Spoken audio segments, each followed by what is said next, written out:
I remember the exact moment everything shifted, though I didn't understand it then. The sun was bleeding orange across the horizon, casting long shadows through my windshield as I drove the familiar stretch of County Road 47. Another day at Burke's Hardware behind me, another evening of careful conversation with Evelyn ahead. The radio murmured something about weather patterns, but I wasn't really listening. I never really listened to much of anything in those days.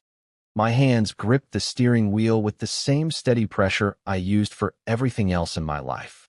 Measured, controlled, safe. The truck's engine hummed its reliable rhythm, and for a moment I let myself sink into that sound, into the illusion that this drive home was just like every other drive home I'd made for the past 23 years. Then I saw the lights, red and blue, cutting through the twilight like accusations.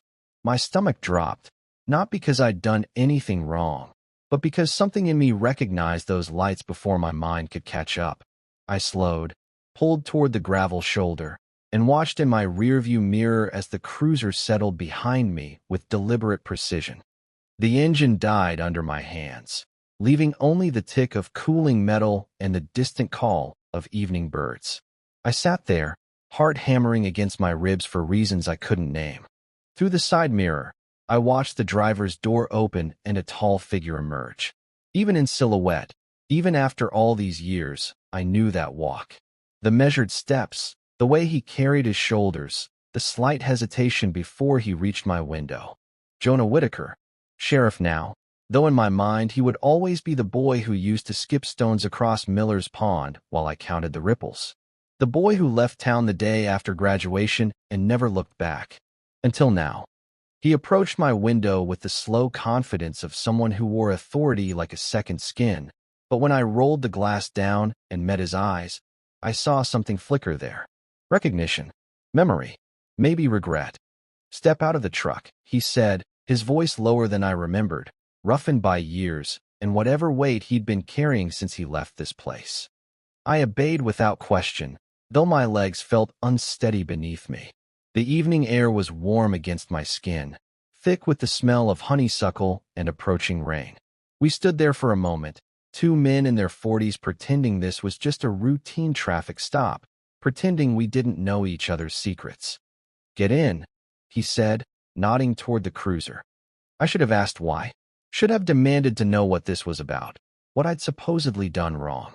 Instead, I found myself walking to the passenger side, my feet moving without conscious direction. The door handle was warm under my palm, and when I settled into the seat, I heard the locks engage with a sound like finality. Jonah slid behind the wheel, and we sat in silence. The radio crackled with distant voices, dispatchers and deputies checking in from other parts of the county, other lives unfolding in ways that made sense. Between us stretched 27 years of careful avoidance, of pretending we'd never been friends, never been more than friends in those brief, terrifying moments we'd never spoken about. He put the cruiser in drive, and we moved forward into the gathering darkness. I didn't ask where we were going. Something told me he didn't know either. The dashboard lights cast strange shadows across his face, highlighting the lines that hadn't been there when we were 17. His hands on the steering wheel were steady, calloused, unfamiliar yet achingly familiar. We drove in perfect silence, past farmhouses where families sat down to dinner, past fields where cattle gathered near fence lines, past all the ordinary markers of ordinary lives. I felt suspended between moments, caught in some space outside of time where nothing was required of me except breathing and being present for whatever was happening. My reflection in the passenger window looked like a stranger, a man wearing my clothes, my face, but hollow somehow, waiting. When I glanced at Jonah, I caught him looking at me, just for a second, before his eyes returned to the road. The silence stretched and tightened until it became its own language. Years of questions I'd never asked, conversations we'd never had, choices we'd both made that led us away from each other and somehow, impossibly, back to this moment. This car, this electric, terrifying possibility that maybe nothing was ever really finished. When he finally pulled over again, we were at the edge of town where the streetlights gave way to darkness. He turned off the engine, and we sat listening to it cool, listening to our own breathing, listening to everything we weren't saying. I should go home, I said finally, though my voice sounded strange in the silence. He nodded, but made no move to unlock the doors. Neither did I. Instead, I sat there feeling something long buried shifting inside me, something that had been waiting all these years for exactly this moment, this man, this reckoning I'd spent decades avoiding. When I finally stepped out of that cruiser and walked back to my truck, my legs felt different beneath me. Unsteady. Changed. I drove home through the same landscape I'd driven through an hour earlier, but everything looked foreign now, like scenery from someone else's life. At home, I sat in my driveway for a long time before going inside, watching the kitchen window where Evelyn moved between counter and stove, preparing another quiet dinner for another quiet evening. The life I'd built waiting for me, patient and unknowing. But something had shifted, something fundamental and irreversible, and I couldn't pretend otherwise. I couldn't pretend I hadn't been waiting for Jonah Whittaker to come back. I couldn't pretend I didn't know what meant. The next morning arrived like every other morning had for the past 2 decades. Coffee at 6:30, the local news murmuring from the kitchen radio, Evelyn moving through her routines with the practiced efficiency of someone who had long ago stopped expecting surprises. She arranged fresh daisies in the blue ceramic vase by the window, the same ritual she'd performed every Tuesday since our daughter Sarah left for college 12 years ago. I watched her from my place at the kitchen table, studying the careful way she trimmed each stem, the slight tilt of her head when she considered the arrangement. We'd built this life together, brick by careful brick, each habit and routine another layer of stability. Safe, predictable, the kind of marriage people in our town pointed to as solid, reliable, worth emulating. Burke's Hardware had been my father's before it was mine, and his father's before that. 3 generations of Burkes helping neighbors fix what was broken, selling them what they needed to build something new. The store sat on Main Street between Paulson's Diner and the old bank building, its green awning faded but sturdy, like everything else in Millbrook. I knew every bolt in every bin, could navigate the narrow aisles in complete darkness, could predict what Frank Morrison would need for his fence repairs before he even walked through the door. This was the life I'd chosen, or perhaps the life that had chosen me. After high school, while other kids scattered to colleges and cities, I'd stayed. Married Evelyn Chambers the summer I turned 22, moved into the house on Elm Street that her parents helped us buy, started the careful work of becoming the man everyone expected me to be. Our children had grown up in that house. Sarah, serious and determined, now a lawyer in Denver. Michael, gentle-hearted, teaching elementary school in Portland. Both of them called on Sundays, dutiful and loving, but their lives belonged to places we'd never seen, people we'd never meet.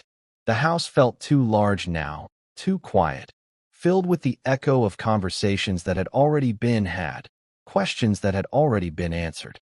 Evelyn and I moved around each other with the practiced courtesy of longtime roommates.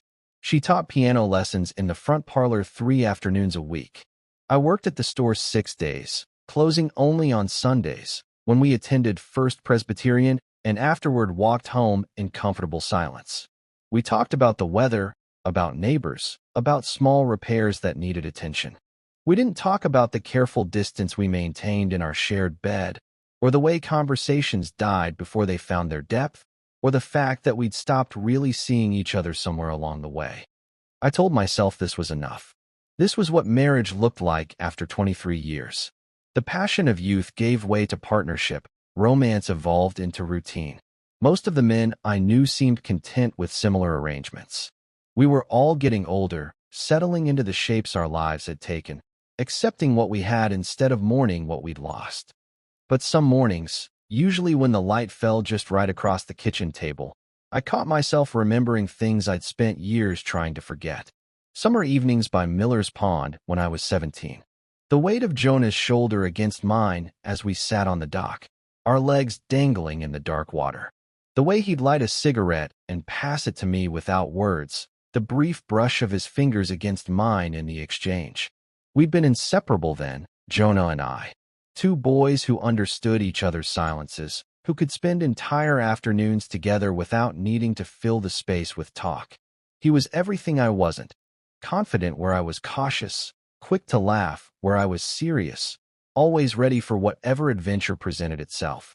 People said we were like brothers, but brothers didn't look at each other the way we sometimes did, didn't find excuses to touch hands or shoulders, didn't lie awake at night replaying conversations that meant more than their words suggested. The summer before senior year, we'd spent nearly every evening at the pond. Jonah talked about leaving, about seeing what lay beyond the county line, about possibilities that stretched wider than anything Millbrook could offer. I listened and nodded and felt something cold settling in my chest, the knowledge that he would go and I would stay, that whatever existed between us would remain forever unspoken, forever unfinished. He left for the police academy 3 days after graduation. I married Evelyn 2 years later. For 25 years, we'd managed to live in the same small town without crossing paths, him wearing his uniform and his authority, me wearing my respectability and my careful silence. When people mentioned Sheriff Whitaker, I nodded politely and changed the subject, treating him like any other distant acquaintance, someone I'd known briefly in another lifetime. But that evening in his cruiser had shattered the careful fiction I'd maintained. Sitting beside him in the dark, feeling the familiar pull of his presence, I realized how much energy I'd spent not thinking about him, not wondering what his life had become, not asking myself why the sight of his name in the local paper still made something tighten in my chest. At the hardware store that morning, I found myself distracted, measuring twice and cutting wrong, losing track of conversations with customers who'd known me for decades. Betty Hawkins asked if I was feeling well. Tom Bradley commented that I seemed somewhere else entirely. I assured them I was fine, just tired. But the truth was I felt like I was coming awake after years of sleepwalking. That afternoon, as I sorted inventory in the back room, I caught myself listening for the sound of the front door, wondering if those steady footsteps might belong to him. Every time the bell chimed, my pulse quickened. Every time it was someone else, I felt something deflate inside me, followed immediately by relief. I was 46 years old, a married man, a pillar of the community, someone people trusted with their problems and their purchases. I had no business thinking about high school memories, about moments by a pond that belonged to boys we no longer were. I had no business feeling this awakening, this stirring of something I'd buried so deeply I'd almost convinced myself it had never existed. But as I drove home that evening, taking the same route where everything had changed the night before, I couldn't stop myself from glancing in the rearview mirror, hoping for red and blue lights that never came. The disappointment surprised me with its intensity, and I realized with growing unease that something fundamental had shifted. The careful balance I'd maintained for decades was beginning to crack, and I wasn't sure I had the strength to hold it together. For 3 days, I carried that moment in the cruiser like a stone in my chest. Every time I tried to focus on ordinary tasks, helping Mrs. Chun find the right screws for her garden gate, explaining paint primer to the Morrison boy, my mind drifted back to the silence that had stretched between Jonah and me, to the weight of everything we hadn't said.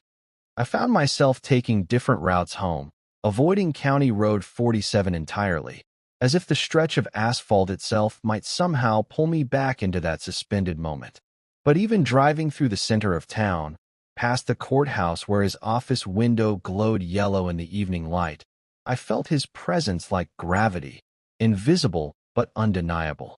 Thursday morning found me at Paulson's Diner earlier than usual, nursing coffee that had gone cold while I stared out the window at Main Street coming to life. The breakfast crowd was thinning, farmers heading back to their fields, shop owners preparing for another day of familiar routines. I was considering a second cup when the door chimed and conversation in the diner shifted, the way it does when someone with real authority enters a room. Jonah walked in wearing his uniform like he'd been born to it, moving with that same measured confidence I remembered from high school, but refined now, sharpened by years of command.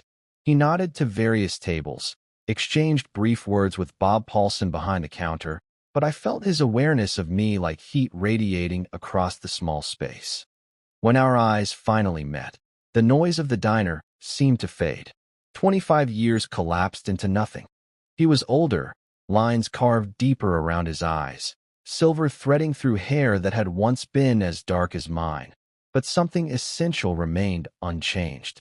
The way he looked at me, really looked, as if he could see past the careful persona I'd constructed, past the respectable businessman and devoted husband, down to whatever remained of the boy who used to sit beside him at the pond.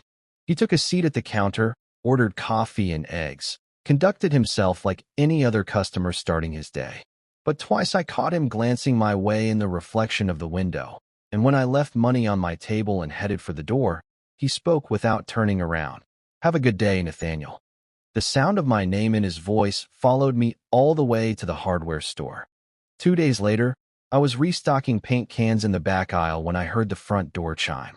Something made me pause, made me listen to the footsteps crossing the worn wooden floor. Steady, deliberate, familiar. I found myself holding my breath as I walked toward the front of the store. Jonas stood near the counter, studying a display of work gloves with the focused attention of someone genuinely considering a purchase. In the afternoon light streaming through the front windows, he looked both foreign and perfectly at home, a figure of authority in my small kingdom of screws and solvents. "Help you find something, Sheriff?" I managed to keep my voice level, professional. He turned toward me, and I saw something flicker in his expression, gone so quickly I might have imagined it. "Looking for work gloves?" he said. "Something sturdy." I led him to the proper display, explaining the differences between leather and synthetic materials, pointing out reinforced palms and adjustable wrists. We stood close enough that I could smell his aftershave, something clean and understated, close enough that when he reached for a pair of gloves our hands nearly brushed. "These should work," he said, but he made no move toward the register. The store was empty except for us. Outside, Millbrook continued its sleepy afternoon rhythm, but inside felt suspended, charged with the same electricity that had filled his cruiser that first night. We stood there examining work gloves as if they were the most important purchase in the world, both of us pretending this was nothing more than a routine transaction. He paid in cash, exact change, and I bagged his purchase with hands that felt steadier than they had any right to be. But as I handed him the bag, he leaned forward slightly, just enough that his voice when it came was meant for me alone. "Come by the station tonight. After hours." The words hit me like a physical thing, like stepping into cold water. I looked into his eyes and saw no apology there, no explanation, just a steady certainty that made my heart hammer against my ribs. He left without waiting for an answer, the door chiming behind him like the end of a prayer. That evening I paced my house like a caged animal. Evelyn was at her book club, wouldn't be home until 9. The silence felt enormous, filled with the weight of a decision I knew I'd already made even as I tried to convince myself otherwise. I could ignore his invitation, pretend it had never happened, go back to the careful distance we'd maintained for decades. But even as I told myself this, I was changing clothes, trading my work shirt for something cleaner, checking my reflection in the hallway mirror like a teenager preparing for a first date. The man looking back at me seemed younger somehow, or maybe just more awake than he'd been in years. The sheriff's office sat dark except for one window on the second floor. I parked across the street and sat in my truck for 10 minutes, watching that rectangle of warm light, imagining Jonah inside waiting for me to find the courage to cross the street. A practical voice in my head cataloged all the reasons to drive away: my marriage, my reputation, the careful life I'd spent decades building. But beneath that voice was something stronger, something that had been sleeping for 25 years and was finally, dangerously, beginning to wake. The building's front door was unlocked. My footsteps echoed in the empty hallway as I climbed the stairs toward that single lit window. I knocked once, heard his voice telling me to come in, and stepped across a threshold that felt like stepping off the edge of the world. Jonah sat behind his desk, but he'd removed his uniform shirt, leaving only a white undershirt that made him look less like the sheriff and more like the man I'd once known. He gestured to the chair across from his desk without explanation, poured coffee from a thermos into 2 cups, and handed me one with steady hands. We sat in silence, drinking coffee that was too strong, listening to the distant sounds of the town settling into evening. He didn't explain why he'd asked me to come, didn't justify or apologize.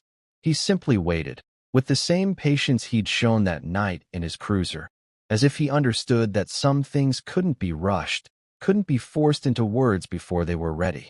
Something inside me that had been holding its breath for 25 years finally began to exhale. In that quiet office, with only the soft glow of his desk lamp between us, I felt more myself than I had in years, more awake, more alive, more willing to acknowledge the parts of me I'd spent decades learning to ignore. When I finally spoke, my voice came out rougher than I'd intended. Why now? He met my eyes across the desk, and his answer when it came was simple, honest, devastating. Because I'm tired of pretending you don't exist. His words hung in the air between us like smoke from a struck match. Because I'm tired of pretending you don't exist. I stared into my coffee cup, watching steam rise and dissipate, trying to process what he'd just admitted, what it meant, what it changed. When I looked up, he was watching me with that same steady gaze that had undone me in high school, patient and unafraid. I should have left then, should have stood up, thanked him for the coffee, and walked back to my truck and my marriage and my carefully constructed life. Instead, I found myself asking when he'd known. When he'd realized that whatever had existed between us all those years ago hadn't died with distance and time and all the choices we'd made to become different men. He was quiet for a long moment, turning his own cup between his hands. Then he told me about seeing me at the 4th of July celebration 3 years earlier, watching me help an elderly woman carry her folding chair, the way I'd smiled at her granddaughter when she'd shyly asked about the American flag pin on my shirt. He said he'd stood there in his uniform, surrounded by people who called him sheriff and treated him with that particular deference reserved for men with badges, and felt more alone than he had in years. That's when I knew, he said, that what I'd been trying to forget wasn't about being 17 and stupid. It was about you. We talked until nearly midnight that first night, not about the past exactly, but around it, circling the truth like planets orbiting a sun too bright to look at directly. He told me about the weight of wearing authority in a town where everyone watched, where being sheriff meant being a symbol before being a man.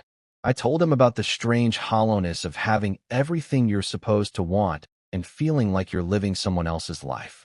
When I finally left, driving home through empty streets while Evelyn slept, I felt something shifting inside me, like ice beginning to crack after a long winter. It became a pattern after that, not every night, but often enough that I started looking forward to closing the store, started lingering over inventory and paperwork until the sun began to set. Sometimes he would call the store just before closing, saying he needed to discuss some minor civic matter that could have waited until morning.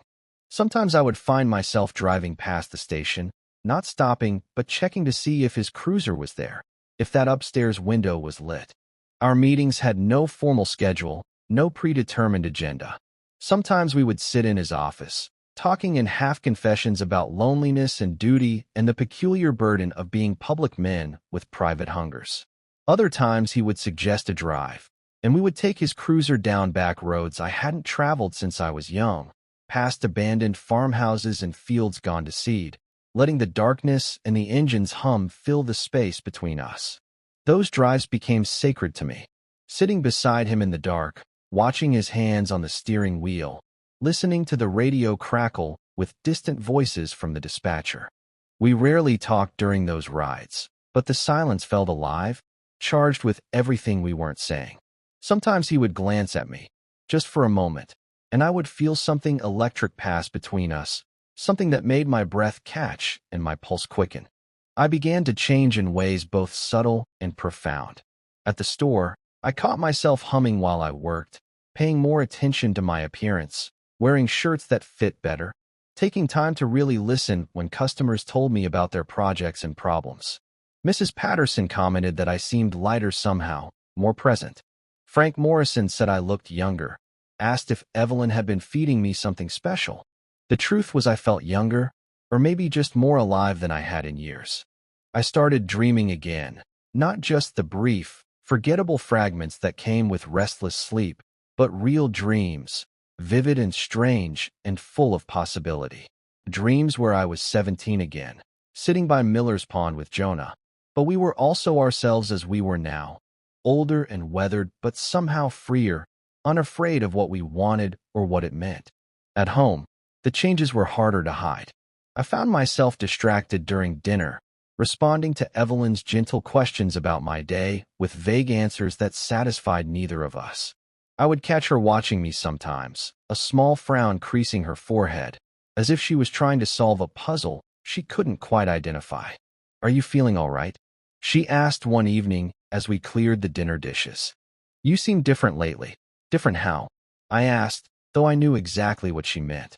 "I don't know," she said, arranging plates in the dishwasher with her usual precision. "Restless, maybe. Like you're thinking about something else." I told her I was fine, just tired from the summer rush at the store, but the lie felt heavier than usual, more obvious.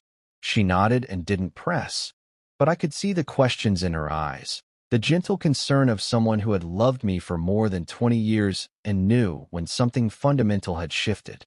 Our evening routines continued, television after dinner, her piano practice while I read the paper, the careful choreography of a long marriage, but underneath ran a current of unease.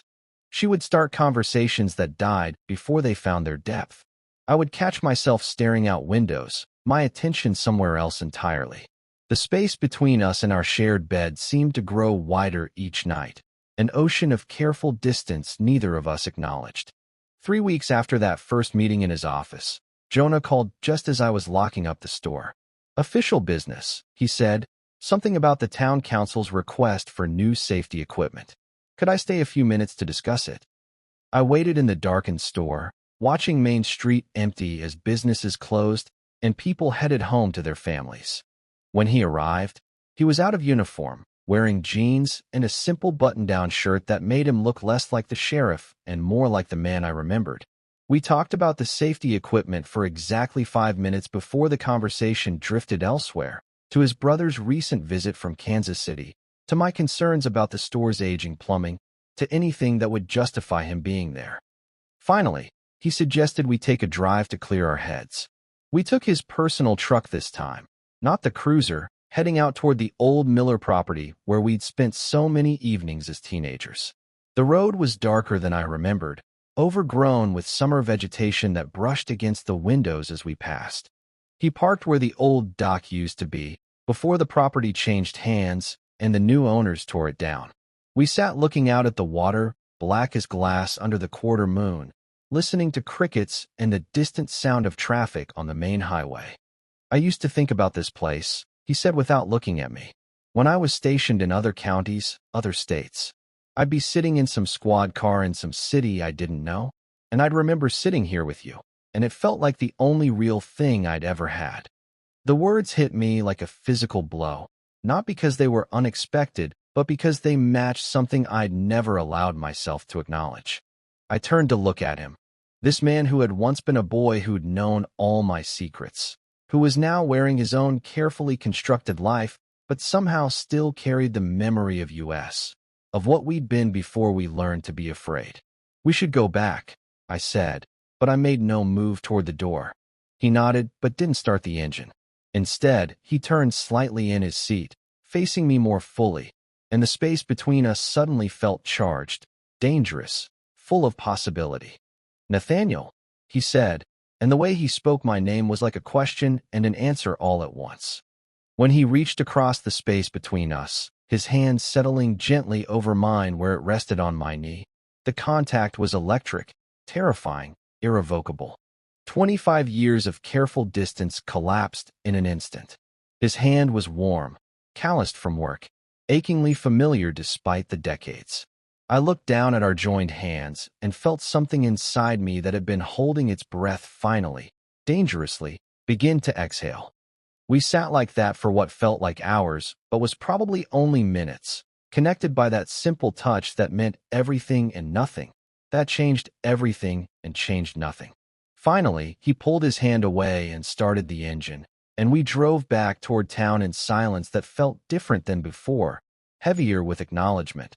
with the knowledge that something had been crossed that couldn't be uncrossed. When he dropped me off at my truck behind the store, I sat in the darkness for a long time before driving home, staring at my hand where his hat rested, trying to understand what had just happened, what it meant, what I was supposed to do with the way my entire body seemed to be humming with awakening. The week that followed our evening by Miller's Pond felt like living underwater. Every conversation, every routine interaction at the store or at home seemed to happen at a distance, muffled and strange. I moved through my days carrying the memory of Jonah's hand on mine like a secret burning in my chest, something too dangerous to examine closely but impossible to forget.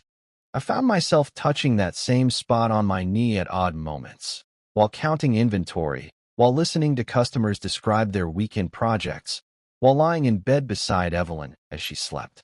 The phantom weight of his touch had awakened something in me that felt both terrifying and inevitable, like water finding its way through a crack in a dam. Evelyn noticed the change, though she couldn't name it. At dinner, she would start to say something, then stop, watching me with concern that made my chest tight with guilt. I caught her looking at me the way you might study a photograph, trying to identify something familiar that had somehow shifted out of recognition. Thursday evening, Jonah called the store just as I was preparing to lock up. There was something different in his voice, a tension I hadn't heard before, when he asked if I wanted to take a drive. No mention of official business this time, no pretense of civic duty. Just the simple question and the understanding that I would say yes. I met him at the edge of town where the streetlights gave way to darkness. He was driving his cruiser again, and when I slid into the passenger seat, the familiarity of it hit me like a physical blow. How many evenings had we spent like this now? How many miles of back roads had we traveled in this charged silence, circling around truths neither of us was ready to speak? Tonight felt different, though. The air was thick with summer heat, oppressive and close, the kind of weather that made everything feel suspended, waiting. Jonah drove without speaking, taking roads I didn't recognize, deeper into the countryside than we'd gone before. The radio was off, leaving only the sound of the engine and our own breathing to fill the space between us. He finally stopped at the edge of a field I'd never seen. Nothing but grassland stretching away into darkness under a sky heavy with unshed rain. He turned off the engine and we sat in the sudden silence, listening to the tick of cooling metal and the distant sound of night birds calling to each other across the empty space. I could feel the weight of whatever was coming, could sense it in the way his hands remained gripped on the steering wheel long after we'd stopped, in the way his breathing had changed, become more deliberate. The air in the cruiser felt electric, dangerous, like the moment before lightning strikes. We sat like that for what felt like hours, but was probably only minutes, both of us staring out at the darkness, both of us knowing something was about to change forever. When he finally turned toward me, I felt it like gravity, like falling, like the inevitable conclusion to every evening we'd spent circling this moment. "Nathaniel," he said, and my name in his voice was like a door opening. I turned to face him and saw something in his expression I'd never seen before, or maybe had seen but never acknowledged. Hunger. Raw, undisguised want that made my pulse hammer against my throat. We looked at each other across the space between us, and I felt 25 years of careful distance collapsing into nothing. When he leaned toward me, I could have stopped him, could have pulled away, made some excuse, preserved the careful boundary we'd been dancing around for weeks. Instead, I found myself leaning forward to meet him, drawn by something stronger than fear, stronger than the voice in my head cataloging all the reasons this was impossible. Our lips met in the darkness, and it was nothing like I'd imagined it would be all those years ago when I was 17 and desperate and afraid to want what I wanted. This wasn't tender or tentative or sweet. This was 25 years of repression breaking loose in one moment, desperate and hungry and inevitable. He tasted like coffee and something else, something that was purely him, and when his hand came up to cup the back of my neck, I felt something inside me that had been carefully locked away finally break open. For a moment, I kissed him back. For a moment, I let myself fall into the sensation of his mouth on mine, the scratch of stubble against my jaw, the way his breath caught when I pressed closer. For a moment, I was 17 again, sitting by Miller's Pond with the boy who knew all my secrets, and none of the years between mattered. Then reality crashed back like cold water. I pulled away so suddenly I nearly hit my head on the window, panic flooding my system like poison. My whole body was shaking, my hands trembling where they gripped the edge of the seat. What just happened felt enormous, irreversible, like a bridge burning behind me. I looked at Jonah, expecting to see my own panic reflected in his face, expecting apology or regret or some acknowledgement that we'd just crossed a line that couldn't be uncrossed. Instead, he met my fear with that same steady, unflinching gaze that had undone me in his office, patient and unafraid. "You've always known," he said simply, and the truth of it hit me like a physical blow. I had always known. Even at 17, even when I'd convinced myself our friendship was normal, acceptable, the kind of closeness that happened between boys who'd grown up together. Even when I'd married Evelyn and built this life and spent decades pretending that what I'd felt for Jonah Whitaker was just the confused affection of youth. Some part of me had always known that what existed between us was different, dangerous, impossible to name, but impossible to forget. "Take me back," I managed to say, though my voice came out rough and strange. He drove me back to my truck in silence, but it wasn't the comfortable, quiet we'd shared before. This silence felt heavy with acknowledgement, with the knowledge that something fundamental had shifted between us. When I got out of the cruiser, my legs felt unsteady beneath me, like I was learning to walk all over again. I drove home through empty streets, past houses where families slept peacefully, where husbands and wives lay beside each other in the simple certainty of lives that made sense. The normalcy of it felt foreign now, like looking at a world I no longer belonged to. At home, Evelyn was already asleep, her breathing deep, and even on her side of the bed we'd shared for more than 20 years. I stood in the doorway watching her, this woman who had loved me faithfully, who had built a life with me, who deserved so much better than the half-truth I'd been offering her all these years. I couldn't lie down beside her. Not yet. Instead, I found myself at the kitchen table, staring at my hands in the dim light from the street lamp outside. My wedding ring caught the light, a band of gold that had once meant everything and now felt like evidence of a life I'd been living in my sleep. The taste of Jonah's kiss was still on my lips, still sending aftershocks through my system. I touched my mouth with fingertips that still trembled, trying to process what had happened, what it meant, what I was supposed to do with the knowledge that everything I thought I knew about myself had just been turned inside out. I sat there until nearly dawn, staring at the indentation the ring had worn in my finger over the decades, at the pale band of skin that had been protected from sun and weather and time. With a clarity that was both terrifying and liberating, I realized that the life I had been living had been only half a life, a careful performance designed to meet everyone's expectations except my own. The terror of that truth nearly undid me. Everything I'd built, everyone I'd become, every relationship I'd cultivated, all of it suddenly felt like a house built on sand, beautiful and functional, but fundamentally unstable. But beneath the terror was something else, something I hadn't felt in so long I'd almost forgotten what to call it. Relief. Pure, overwhelming relief that the pretending was finally over, that the careful distance I'd maintained from my own desires had finally, inevitably, collapsed. Whatever came next, whatever consequences I would have to face, whatever losses I would have to bear, at least I would face them as myself, fully awake for the first time in 25 years.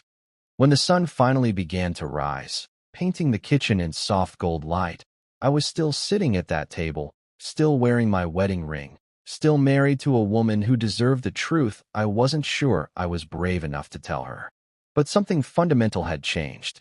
Something that had been sleeping for decades was finally, dangerously, irreversibly awake. The days that followed the kiss moved like a fever dream, everything too bright and too distant at once. I went through the motions of my life, opening the store, helping customers, coming home for dinner, but I felt like I was watching someone else perform these tasks, someone wearing my clothes and my face, but hollow inside. Evelyn noticed immediately. How could she not? 23 years of marriage had taught her to read the subtle shifts in my mood. The way I held my shoulders when something was troubling me, the particular quality of silence that meant I was somewhere else entirely. She began asking gentle questions at dinner, observing me with the careful attention of someone trying to solve a puzzle with missing pieces. "Are you sleeping all right?" she asked one evening as I pushed food around my plate without eating. "You seem tired." I told her I was fine, just busy with inventory at the store, but the lie sat heavy between us. She nodded and didn't press, but I could see the questions multiplying in her eyes, the growing awareness that something fundamental had shifted in the landscape of our marriage. I found myself unable to touch her, unable to maintain even the casual intimacy of a long partnership.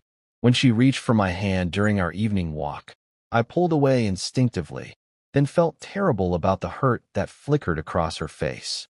When she moved closer to me in bed, I stiffened, pretending to be asleep while my heart hammered against my ribs with guilt and panic. She began staying up later, finding reasons to busy herself with small tasks while I retreated to the living room with a book I couldn't concentrate on. The space between us grew wider each day, filled with everything I couldn't say, everything she was too kind to demand. 3 nights after the kiss, I came home to find her waiting at the kitchen table, her hands folded in front of her with the careful composure she used for difficult conversations. The sight of her sitting there, patient and sad and bracing herself for whatever truth was coming, nearly broke me. "We need to talk," she said, and her voice was steady, but I could hear the tremor underneath.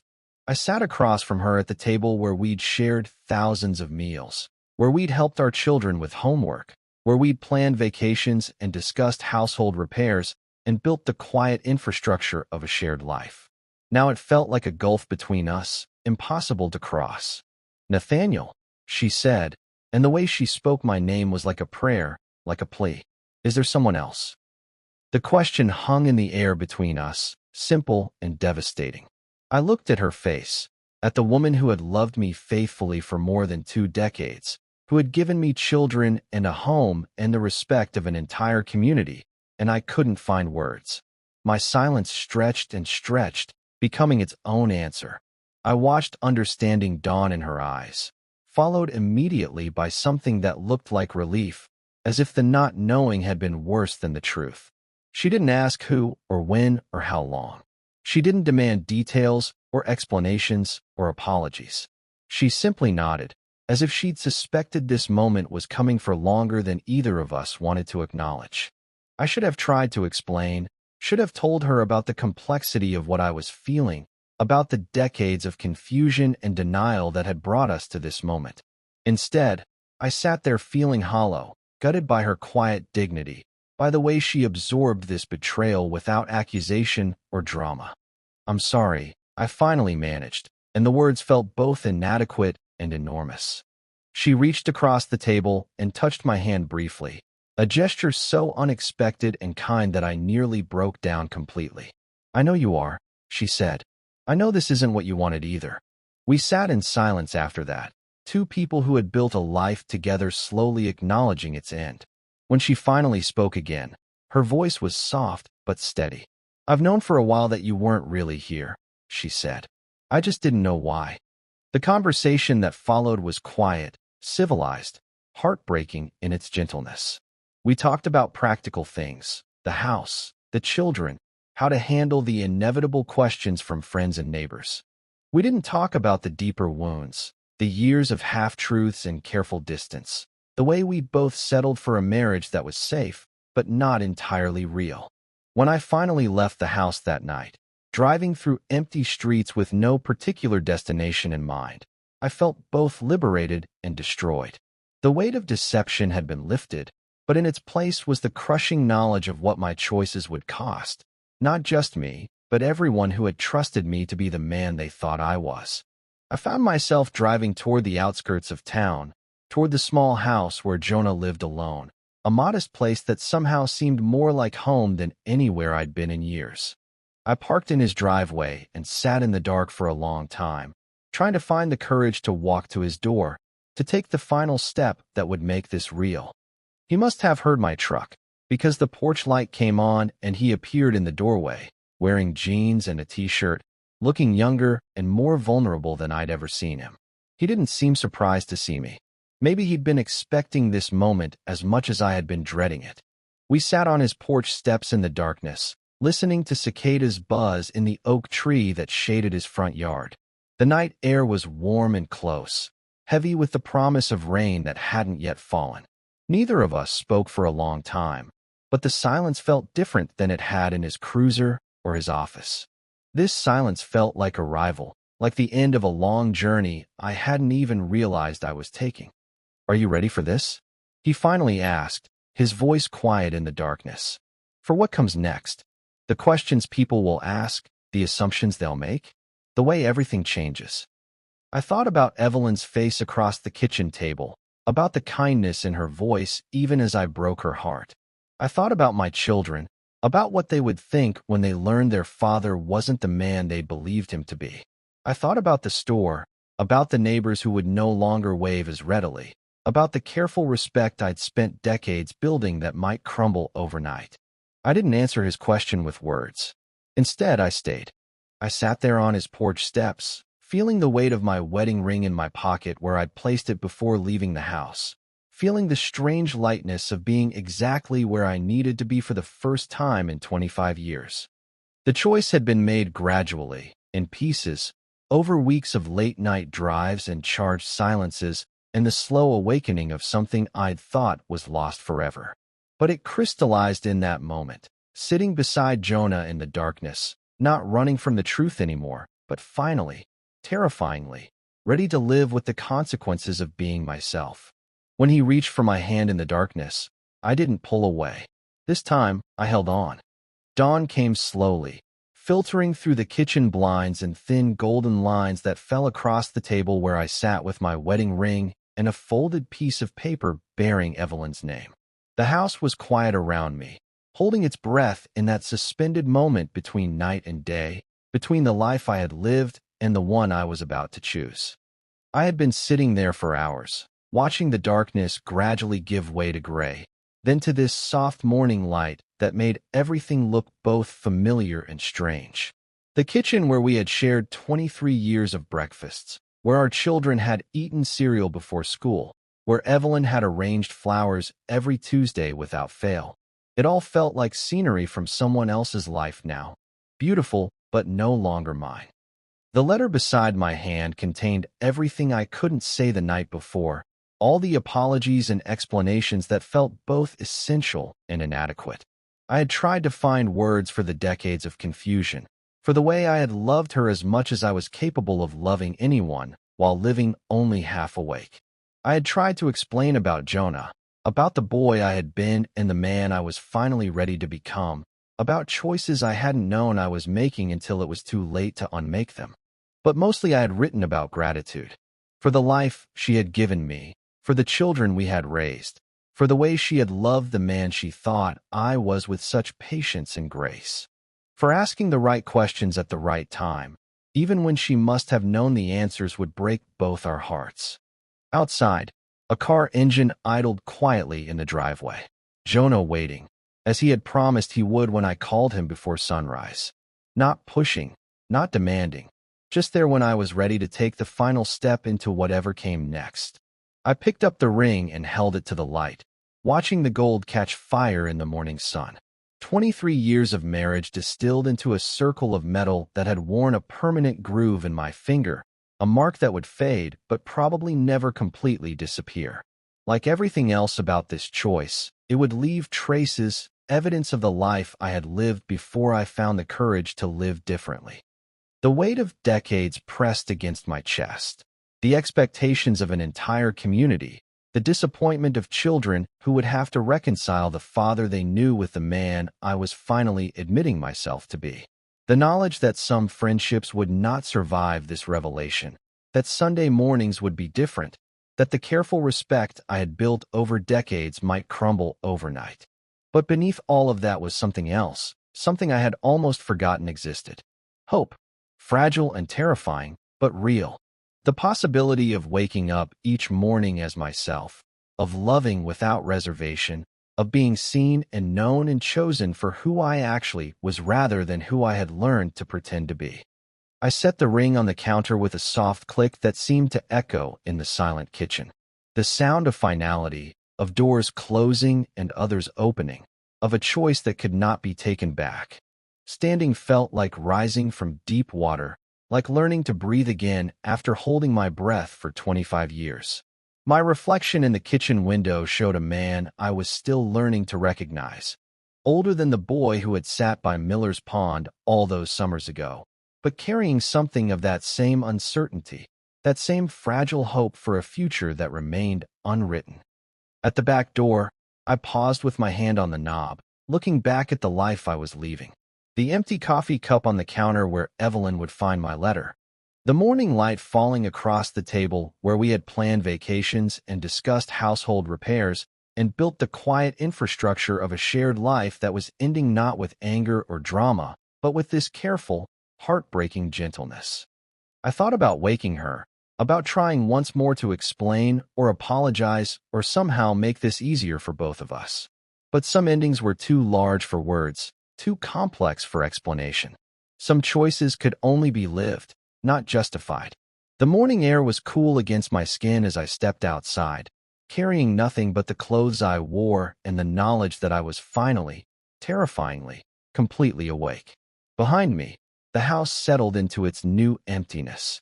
Ahead, Jonah waited in his truck, patient and steady, offering no guarantees except his presence, his willingness to discover together what came next. I walked across the dew-wet grass feeling lighter with each step, not because the choice was easy, but because it was finally, honestly mine.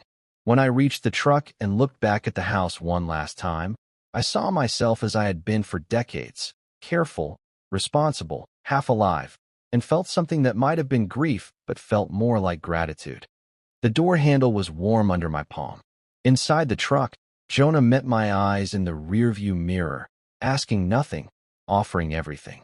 The engine hummed quietly beneath us as we pulled away from the curb, from the life I had built in my sleep, toward whatever waited beyond the borders of everything I had known. Behind us, morning light streamed through the kitchen window, illuminating the empty table, the ring glinting on the counter like a question finally answered, the folded letter waiting to be discovered. The sound of the truck engine faded as we turned the corner, leaving only silence and the promise of a day beginning, ordinary and new.